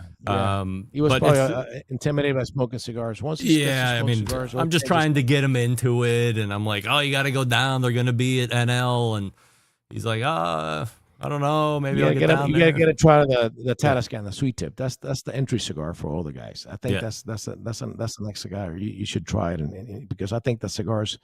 That's where most people start smoking cigars is with a sweet tip, which is very mild, very creamy, and it's very, very enjoyable. I smoke a lot of those all the time. What brands and companies do you think are doing it right at this moment in the cigar industry?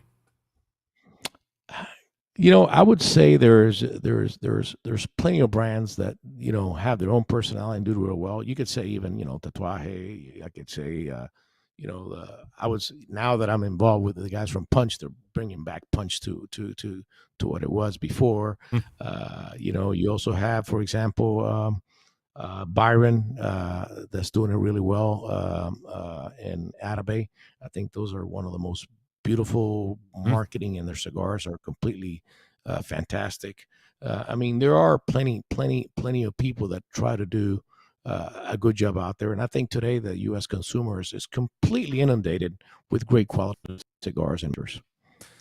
Holding JRE products to the side, what other brands would you smoke with your own money? I would tend to smoke cigars because I like more flavor and stronger. Thing that is in a mild side, I would smoke. Without even, it could be, Davidoff, Camacho, Cohiba, as long as it's a milder cigar. I like to enjoy a cigar and smoke one and follow up with another cigar. So for me, it's more of a profile that I'm looking for rather than a brand. Between the two, which is more important and should have more money allotted to it? The lighter or the cutter? I would say probably the lighter, because half of the time or 3/4 of the time I don't use a cutter. What do you do? Bite it off? I bite it off. Or I just take the cap off. And then if you look at my father, he'll get a pencil and just put a little hole in it to show off the draw. Yes, of course. Yeah, makes perfect sense. Yeah. We're talking with Justo Eiroa here from JRE Tobacco. The website is JRETobacco.com. Justo, I appreciate all the time here this evening, getting a great look at the history of JRE, where you've at today, and then, of course, talking about some general cigar stuff. Really appreciate the time and the support of the show, and hopefully we can do it again sometime down the road. Absolutely, and I got to go and see you and try some barbecue. Look me up in Cleveland. I got you hooked up. Absolutely. Have a good night. Do that. All right. Thank you so much. I really appreciate it. Have a great Take night. care. Justo Eiroa right there. JRETobacco.com is the place to go if you are looking to find where you can get your hands on some of the best cigars out there. Hopefully you enjoy that. Little self-indulgent, of course, but hey, I didn't break to read an ad. We're going to do it now because we're probably going to hit the show out on time as well. Grab them in the brisket if you're still in the chat. There were two new ones, Fuma Noche, which is the stronger one, and then the Cameroon Reserva, which is going to be released around Father's Day, I believe Justo said. So keep your eye out for those. Not sure when Fuma Noche is rolling out. The third one that we talked about was the Sumatra. That was limited edition. Probably kind of hard to come by. But we'll see. Maybe I get a box at some point and I'll share one with you. All right, listen up, gang. Our friends at Big Papa Smokers have something special for you, listeners of the show. Whether you're a seasoned pitmaster or a grilling newbie, Big Papa Smokers, your one-stop shop for all things barbecue. From their championship rubs, mouth-watering sauces, essential accessories, they've got what you need to take your food to the next level, whether you're on the competition circuit or in the backyard. And here's the cherry on top. Big Pop Smokers offering the listeners of the Barbecue Central show an exclusive deal. Use promo code REMPE at checkout. That's REMPE. And you get $10 off your next $50 purchase of rubs, sauces, or accessories. Accessories? Imagine the possibilities. Evaluate your ribs with Big Papa's Sweet Money. Add Big Papa's Desert Gold to your chicken or vegetables, or better yet, try Big Papa's Double Secret. Put it on your steak. Head on over to BigPapaSmokers.com. Start shopping today. And don't forget to use the promo code REMPE at checkout and claim your $10 off your next order of $50 or more. Also, don't forget to check out Big Papa's full line of recipes at cookingwithbigpapa.com. Follow him on social media for amazing recipes. We are back to wrap the show. Hold on. We're back to wrap the show right after this. Stick around. We'll be right back.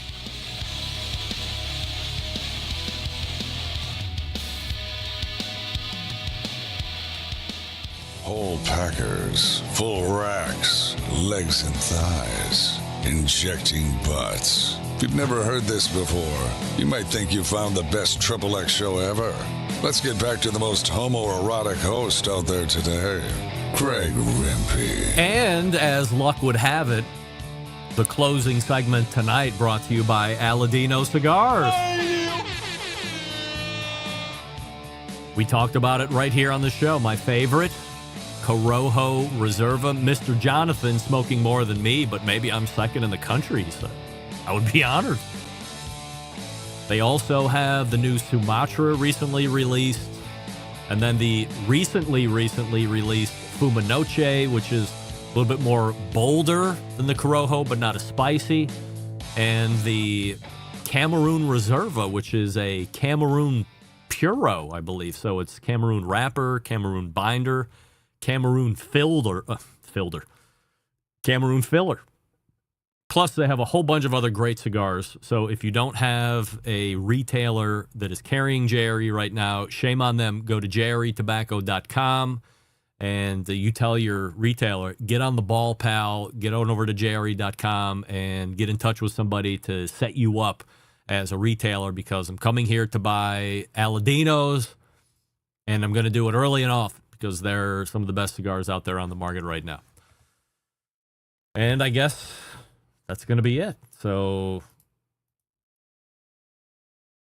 all the way back in the first hour, if you remember, who was it? Meathead. Meathead bought Barbecue Stars, and now there's 120 broadcast quality videos from 12 different talents. Tuffy Stone, Harry Sue, Meathead, the guys from SCA, 3 chefs I've never heard of, Jack Arnold. Jack Arnold, easily the most popular of all 12. And Meathead's like, who? Jack who? I'm going to have a offline conversation with Meathead to make sure that he's going to be leveraging this right, because Kent Rollins has got 1 million followers on one of those social media channels. Jack Arnold's huge on Instagram. Tuffy Stone's getting bigger and bigger on YouTube. You got to leverage to make this success. And for crying out loud, for everybody that bought Barbecue Stars, turn them off immediately. Make them pay the $35. Let's get over that right now. That's nonsense. After Meathead, it was Robert Moss, robertfmoss.com. We were talking about barbecue and community and celebrating events and how that's evolved over time, 19th century into the 20th century. Second hour, all JRE Tobacco all time. Justo Eiroa joined me, a guy who once was a tycoon of bottled water before he got into cigars. That blew my mind, bottled water. But doing a very good deed by providing water to countries that didn't have clean drinking water. So not just for here in the States, a lot of stuff was getting shipped back to countries that don't have potable water. So that's great. But enjoyed learning all about the company. Again, it just has inspired me to become an even bigger fan of Aladino, so appreciate Justo's time. He's a very busy guy. As I said, he's just in from a 2-day stint out in Greensburg, Pennsylvania. near the friendly confines of Seton Hill University. Big show playing for you next week. Tim Clowers, perhaps Clowers, will be joining us. We're going to talk to him about barbecue social media and the Schwank Grill, which he is a user of. We also have Just Pryles showing up, and we have Matt Osmond making a reappearance. It's going to be great. So you stick around. How do I always leave you?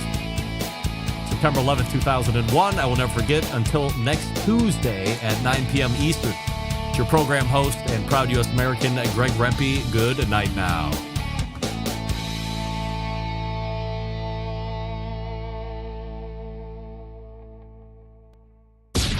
Hi, this is Austin Parsons, Pitmaster with Smoky Mountain Q in Nashville, Tennessee, and you are listening to the Barbecue Central Show.